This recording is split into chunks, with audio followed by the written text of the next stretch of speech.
Forget Jets versus Sharks, Greasers versus Socs, and T-Birds versus Scorpions. It's all about one-strap overalls versus white crop tops and flannels on another episode of Farmer Wants a Wife. Also in another recap corner, I'm Lizzie Frizzle. Let's talk about some TV. Have a great time, and I will see you on the other side. It's Season 2, Episode 3, called Tailgates and Tantrums, not to be confused with Tears, Tantrums, and Tailgates, the name of an episode from last season. You can also tell them apart by their budgets. During last season's tailgate, the cast drank in an empty field until it got dark, then walked down the hill to a demolition derby. After this season's tailgate, the cast goes to a Clemson University football game. That's what I'm talking about, Tiger Nation! But first, the contestants must endure another day of farm work. For Brittany in Tennessee, that might be asking too much. She struggles to carry firewood, and Farmer Mitchell struggles to see her as his potential wife. Meanwhile, Sydney unsubtly reminds Mitchell that she's his most farm-ready lady by teaching the other women how to hold an axe in front of him. In Missouri, Farmer Ty teaches all his contestants how to rope a dummy steer, except Megan, who has experience with horses and has roped a dummy or two a time or two before. Ty reveals that his ex-wife was a city girl who ultimately couldn't commit to the rural ranching lifestyle. As he finishes talking, the shot switches to New Yorker Melody with as much subtlety as Sydney teaching Kate to chop firewood. She was a city girl,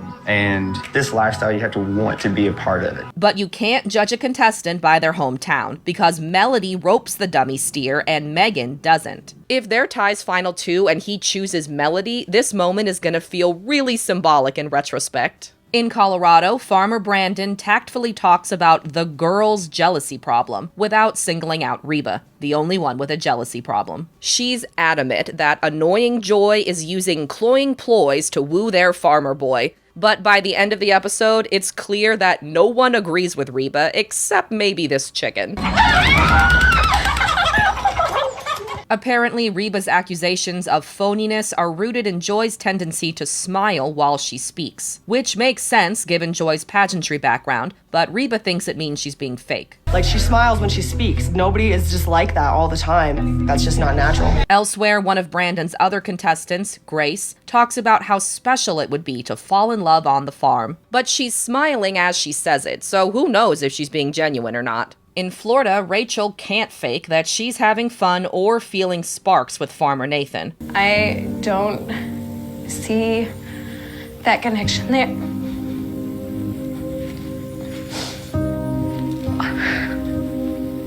Which sucks. He tries to cheer her up with a freshly picked guava, just like the ones his grandparents used to make into jelly. But no luck. Luckily, Rachel and everyone else are about to get off the farms for the season's first mixer. The entire cast is reuniting to tailgate, watch football, and interact with Jennifer Nettles again. They all travel to Clemson University in South Carolina, which seems to be the show's designated tailgate state. At the mixer, the farmers chat among themselves. Guys been doing any kissing? While the women catch up with each other, giving Reba a chance to spread her anti-Joy rhetoric to the other groups. Well, I needed to make sure that he's okay because he's been spending a lot of time with a girl that I think is so inauthentic. When everyone reunites, Jennifer Nettles reminds the farmers that at the end of the mixer, they'll each need to pick someone for their next solo date. She suggests one-on-one time as a good way to learn more about the women, and the farmers take her advice. Throughout the day, they all pull at least one contestant for a private talk. Except Brandon, whose time is stolen by the Reba-Joy rivalry. First, Reba goes into a hair-twirling fury while watching Brandon and Joy play catch. Then, the editing makes it seem like she intercepts their ball. My goal here is to find out if Brandon is the one for me and if I'm the one for him. That's it.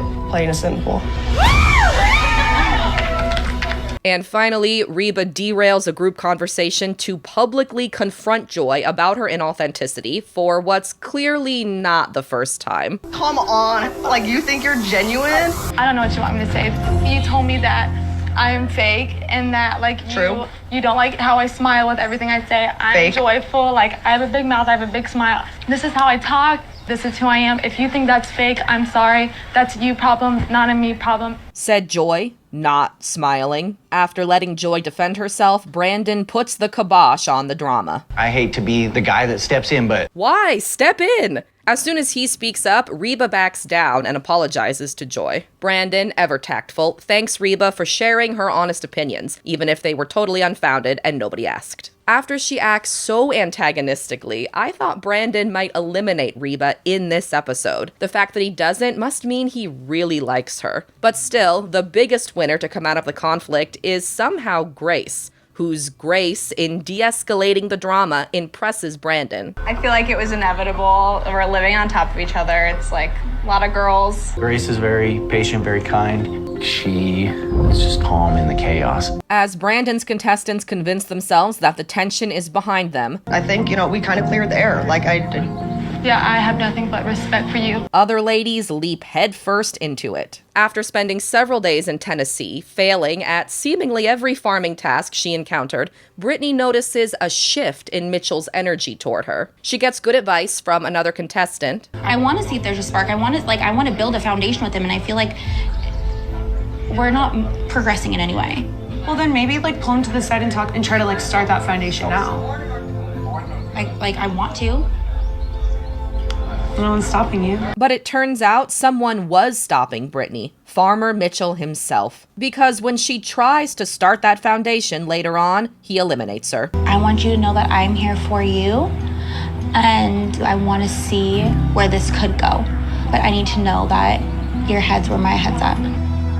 I can't say that I'm on the same page as you are, and I don't mean to, I just don't think it's the right fit for you, to be honest. Was Brittany the least prepared contestant in either US season? She was scared of taxidermy, she was scared of grubs, she couldn't lift a pickaxe, she couldn't carry a log, she'd never seen a tractor before. Last season, Hunter's contestants helped castrate bulls and then ate the testicles. Though it can be funny watching someone as far out of their element as Brittany was, I think the show mined all the comedy it could from her inability to do farm work, especially since Mitchell was itching to eliminate her. I didn't feel the connection with Brittany really after that first day on the farm, but I wanted to give her that chance and opportunity to get to know me, and I wanted to give myself that opportunity to get to know her. Earlier in the episode, on a different blanket in a different patch of grass, Mitchell had a much happier one-on-one conversation with Sydney. I guess one blanket is for good news and the other is for bad news? Mitch and Sid try their best to look comfortable lying awkwardly on a hillside as he kisses her and interrupts her while she talks. I used to do cheerleading, and that's Did you cheerlead all through high school? Yeah. Okay. And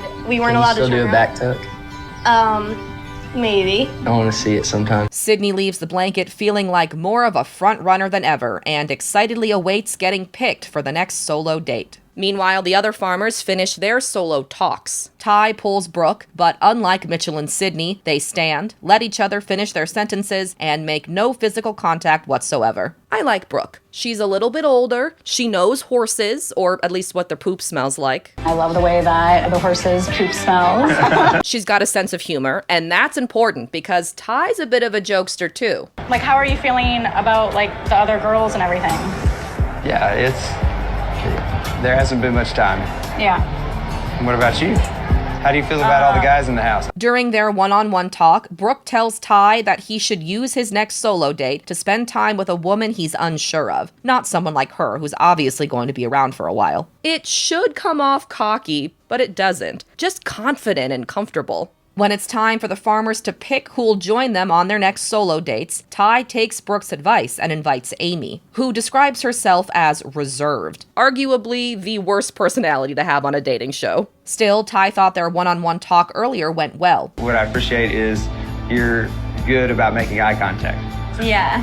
And he's hopeful that Amy will be even more animated after they know each other better. Nathan takes Brooke's advice too, by inviting Rachel on his solo date. Throughout most of the episode, she's still feeling as enthusiastically about their connection as Mitchell's contestants are about his cooking. So not very. Been cooking a lot. Is he a good cook, ladies? Yes. Yeah? But after they talk one-on-one and bond about there being too much estrogen in Nathan's house... Oh my God, all that estrogen. I'm just I'm feeling You're telling me? Rachel feels hopeful she and her farmer might have a future after all. The other farmers pick contestants they feel more sure of. Brandon invites Grace on his solo date after she successfully skirted the drama, and also maybe because Reba likes Grace, so he knows he won't have to hear about it later. Really happy Grace got the solo date. I think she's extremely deserving. Finally, Mitchell invites Kate, leaving Sydney's anticipatory dance unanswered for the second time. The girl that I would like to take on my next solo date, really look forward to getting to know her more. Kate, would you like to go on the next date with me? Yes, I would. Will Sydney continue to get the Jan edit? Can Reba chill the F out? Who will leave the farm in this dramatic elimination? We don't know yet. Find out next week in another Farmer Wants a Wife recap. Thanks for watching. In the meantime, if you're so inclined, please like and subscribe. Thanks again. See you next week. Bye.